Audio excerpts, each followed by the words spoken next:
c'est vrai qu'il y a un rapport. Évidemment, je pars d'objets que je tourne. En général, jamais je vais partir d'un modelage ou même ne serait-ce que tu vois la taille de pierre. Je pars jamais de l'objet brut. Ou sinon, je le retrouve très vite. Voilà, mais en général, j'ai toujours un moulage à la base ou un objet détourné ou enfin déjà présente, déjà préexistante. Souvent, il y a quand même un jeu. J'utilise les objets pour parler des hommes, de comment ils vivent, de comment ils se débrouillent avec la vie. Ces derniers temps, il y a eu quand même pas mal d'échos à la campagne. Je pense que la poule, l'œuf, je ne sais pas trop, mais moi je suis de la campagne, j'ai grandi à la campagne. Il y a le grand mouvement qui est peut-être un peu un peu rapide pour moi de tout ce qui est numérique, où c'est des outils que j'ai besoin de maîtriser, mais que c'est vrai que je ne me rentre pas là-dedans. Enfin, tu vois, j'ai pas télévision, internet, je suis complètement à la masse. Enfin, oui, disons que je ne suis pas forcément à la masse, mais je m'en sers pas complètement comme mon terrain Pour l'instant, je n'utilise pas forcément dans l'art. Je peux y avoir écho, mais du coup, ça va être des partenariats, quoi. Il y a quelque chose, en tout cas, la ruralité m'intéresse. Et ça fait partie quand même, ces derniers temps, ça fait partie de mes terrains d'exploration. D'où un peu la connivence avec Didier Marcel, en tout cas dans les formes. Ouais, tout à fait, ouais. Peut-être parce qu'il y a un rythme qui n'est pas le même, parce qu'il y a des dialogues avec les saisons, avec les ci et les ça, qui se fait plus qu'en ville, quoi. Après, il y a aussi un rapport voilà, un peu plus social, où du coup, c'est vrai que, tu vois, là, par exemple, j'ai quasiment rien fait avec mon quartier.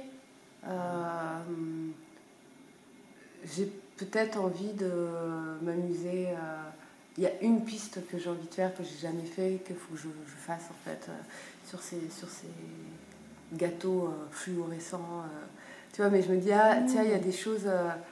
Normalement, je suis censée, peut-être que mon quartier, j'ai fait un peu, ok, j'y vis, mais je suis censée aller piocher un peu partout. Si, j'ai fait des pièces sur la contrefaçon, donc du coup, voilà, aller piocher un peu à droite à gauche. Et typique, c'est pour ça que je fonctionnais beaucoup avec les résidences, parce que j'aimais bien aller piocher dans des choses très singulières de lieux, et à la fois, des fois, des choses assez universelles sur la débrouille, sur... comment faire avec d'autres objets, et pas forcément ma débrouille à moi, mais plutôt celle des gens autour. Donc du coup, il y a ce temps d'observation aussi à ça. Après, depuis quelques années maintenant, il y a un autre pendant qui est assez fort, qui est l'appréhension de technique, le détournement de technique. Du coup, là, je vais utiliser un outil, une machine que je vais détourner, que je vais m'amuser, voilà. Donc ça, j'essaye de pas faire que ça, parce que du coup c'est un autre temps, c'est chronophage, et puis des fois on perd un peu une spontanéité. Du coup, j'aime bien faire des fois de l'in situ, puis d'aller à chaque fois dans des... Tu vois, là, de la couture, je savais pas du tout où j'allais aller, si j'allais faire... donc pas être céramique, enfin, tu vois, surtout pas m'arrêter à ça. Mais donc ça devient présent. Et le côté in situ, où là, du coup, j'ai un lieu singulier qui n'est pas un lieu d'art, et j'essaye de le révéler, voilà. Du coup, j'ai plusieurs pistes, quoi. En général, je ne fais pas forcément d'in situ, mais des pièces situées. Donc oui, voilà. Et après, de plus en plus, je ne peux pas forcément apprendre tous les CAP de la Terre. Donc, différents rythmes de travail. Et puis le côté, voilà, j'ai quelques projets qui sont sur du long terme. Et puis après, je ne sais pas du tout où je vais aller la prochaine fois. De plus en plus, le travail du son m'intéresse. Du coup, j'essaye de trouver des liens avec des designers sonores qui viennent m'aider, des choses comme ça. Ouais. Pareil, le graphisme, j'aime bien travailler avec du coup ce couple de graphistes robots, parce que du coup ils ont leur univers de graphisme qui me décode, et je rentre là-dedans, et il y a des choses qui m'intéressent, mais à la base c'était pas du tout voilà, enfin bon, ça bouge, quoi. Ça bouge, et c'est ce que j'aime. Enfin, j'aime bien progresser aussi, le moulage, j'aime bien dire ok, je sais gérer les choses, j'aime bien le faire un peu soi-même, ça permet aussi de pouvoir le détourner, et quitte après à le faire faire par d'autres quand tu sais exactement ce que tu veux, quoi. Mais voilà, il y a ça, quoi. Oui, il y a quelque chose que j'ai pas dit, c'est que j'aime bien qu'il y ait un rapport à la discrétion. Donc c'est vrai que là, finalement, ma marqueterie, même les cheminées, on est dans un peu un trompe-l'œil. Il y a ce jeu du trompe-l'œil, mais du coup, il y a un jeu de discrétion. Pour parler, c'est un extrait, une citation de Gilles Deleuze et dans Pour parler. C'est croire au monde, c'est aussi bien susciter des événements, même petits, qui échappent au contrôle ou font naître de nouveaux espaces-temps, même de surface et de volume réduits. Des pas, des villes, des marcheurs, pour produire des situations, des modes d'habitation possibles des mégalopoles de la planète, et pour inventer, dans l'univers de la circulation généralisée, une nouvelle vitalité, un nouvel espace-temps, fût-il réduit et interstitiel jusqu'à l'inframince. Oui, il y a des termes que j'aime beaucoup dans cette citation, comme donc l'inframince, les échappés, la terminologie croire au monde, parce que je trouve qu'il y a quelque chose de ça dans le fait d'être artiste, une certaine foi. Et voilà, et c'est vrai que ça a été vraiment cette citation a été comme une sorte de ligne directrice que des fois je perds un peu de vue et puis après que je recroise. Et là, j'ai envie de travailler autour du loup. Et il y a vraiment cette histoire d'inframince. Le loup, on ne le voit pas, il est discret. Il y a du loup même, on dit. Et j'aimerais bien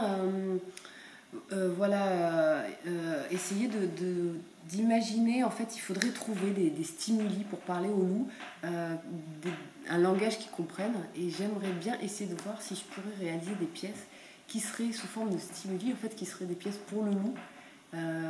Me poser un peu en diplomate entre l'homme et le loup et essayer de voir, alors c'est très prétentieux, mais en fait c'est un livre là qui est à la base de cette envie-là. En tout cas, je trouve qu'à travers le loup, on peut parler d'un territoire, de rumeurs, de choses qu'on ne voit pas mais qui sont présentes. Enfin, voilà, et c'est peut-être une piste, une entrée pour aborder la ruralité, le territoire de Lozère, parce que ça serait là où je serais en résidence, avec Arte Lozera. Voilà.